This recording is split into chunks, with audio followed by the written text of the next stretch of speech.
Don't you love a good case study in the morning? Me too. Most case studies are forgotten. And that's the point. The point of a case study is not for it to be analyzed and mulled over. It's to validate that you're a real person and a real business with real results.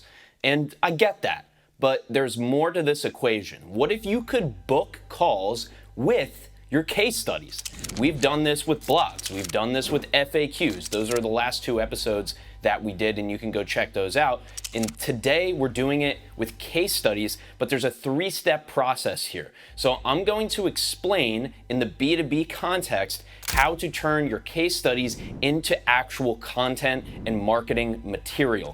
This is going to be fun, so don't think it's going to be some long, arduous process. This is actually way more exciting than creating a case study in a text document. And what we're doing here is we're taking the client and we're bringing them into the case study. We're creating a live case study through audio and video.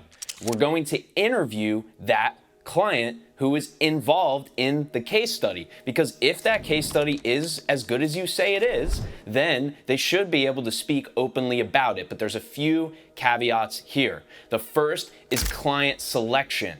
Selecting the clients to interview about your case study with them is a very important piece. You're looking for somebody who's energetic, outgoing, optimistic, most likely somebody with some kind of audio and video experience. What that's going to do is make your life easier, make that interview even better. And we've done this over 8 times now with 8 different clients and 8 different case studies. We're doing 1 to 2 of them a month for our business, and it has completely changed our content strategy. So that first piece, though, is key. You want to interview one of your clients who wants to be interviewed. Do not interview somebody who does not show interest in being interviewed about your case study with them, because the audience can feel that. The second piece of this equation is more case, less study.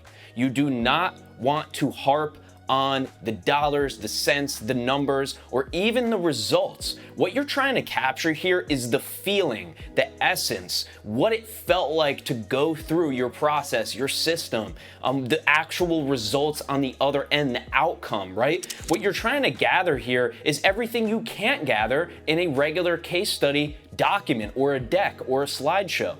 Within these typical case study documents, you don't understand how the client actually feels about the results. All you do is you see the results. So in this version, what we're gonna do is we're gonna harp on the client themselves as a person. Where were you before you did this? What made you want to do it?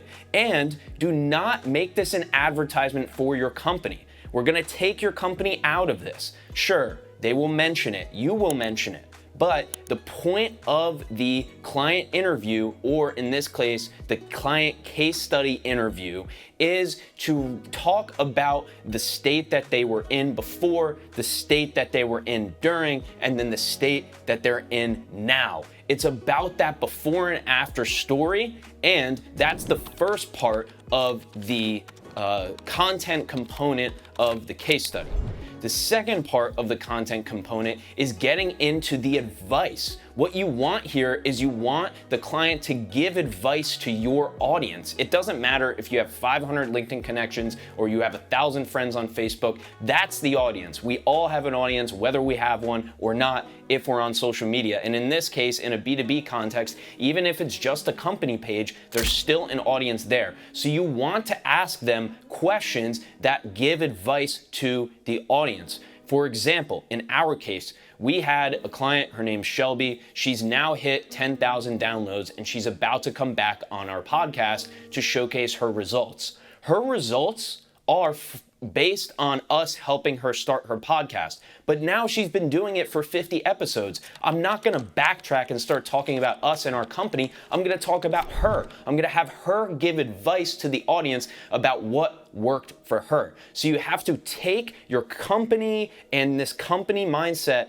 out of this strategy, and you just have to focus it on the person on the other end, and in this case, the listener or the prospect. Remember, your prospects are watching this. That's the point of a live case study, is that your prospects are getting educated by your clients. That's the craziest part about it. That's why this strategy is so magical, because it allows your prospect to validate you, to validate your service, and then get a live review. We're in this era, it's 2024, everybody wants reviews. They want information and they want it now. And that's what that client case study is gonna do. That's what that interview is going to do. It's going to allow that prospect who's kind of saying like, you know what, I like these guys, but I want to know a little bit more about the process. It's for those people who are willing to take the time, right? Who are willing to take the time to learn more about your business before they go and buy from you.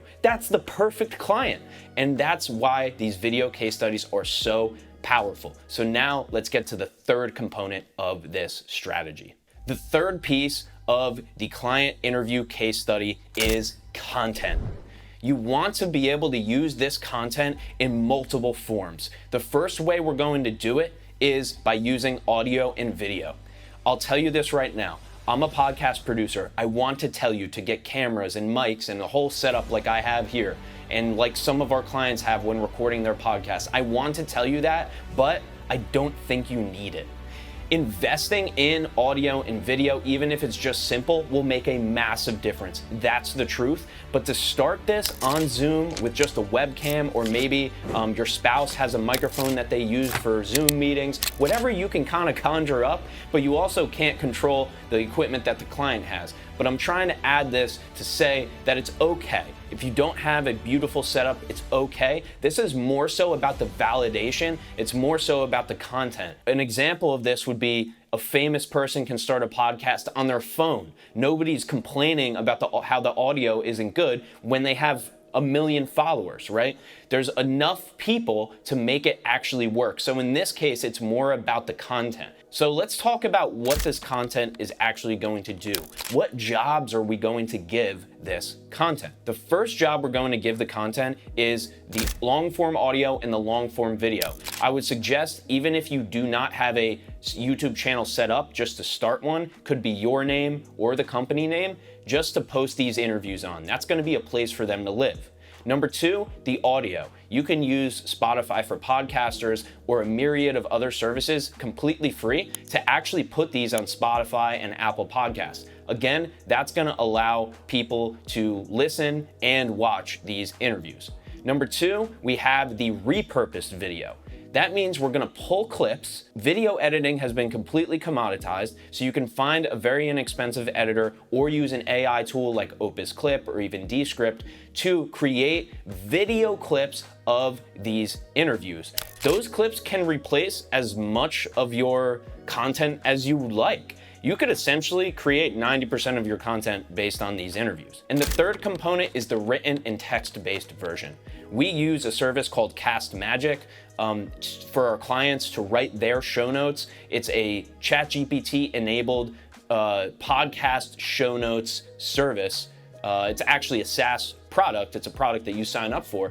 And what that will do is it'll transcribe the whole thing and it'll give you a ChatGPT box that allows you to ask it questions. So you can give it the interview and then say, hey, can you create some LinkedIn posts using this template? Can you create a time-stamped breakdown, right?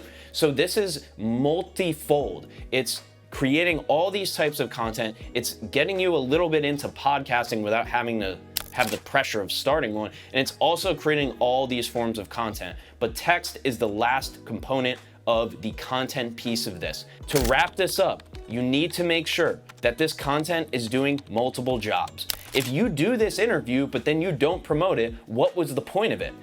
You should be pushing these in your emails to prospects after the discovery call. What we do is we say, meet the coaches. We have a podcast interview that has me and my partner in it where we talk through our podcast strategies. So before people buy from us, they can watch it. We also have client interviews. In that email that I send to prospects after the discovery call, it says client interviews. They can go through the Rolodex, the list of our client interviews, and pick out which ones they want to watch and listen to. And again, that's going to validate the service. So This is one of the best strategies that you can do in B2B. Nobody's doing video content, let alone interviewing their clients. It's not that hard. It's only complicated if you overcomplicate it. What you need to do is sit down, develop a small plan, write down some notes, what were the big key takeaways of this project you did with the client, and then just let them talk openly. After you do 5 to 10 of them, you're gonna get really comfortable, and then you can think about starting an actual podcast, and that's what we do. We have many other videos on it, but the two that I would suggest are how to turn your FAQ section into leads, and also how to turn your blog into video content. Those are the last two videos or audio episodes we did. We're on every single platform, including YouTube. And if you're watching this on LinkedIn, please make sure you hit that follow button if you haven't already. I really appreciate you diving into this episode of the Ryan Sullivan Show. We help business owners who use LinkedIn to generate leads, create video content through podcasting. Yes, it is that niche, and we know how to do it pretty well. So if you need help, make sure to reach out. My name is Ryan Sullivan from Podcast Principles, and I'm going to catch you next week on the next episode.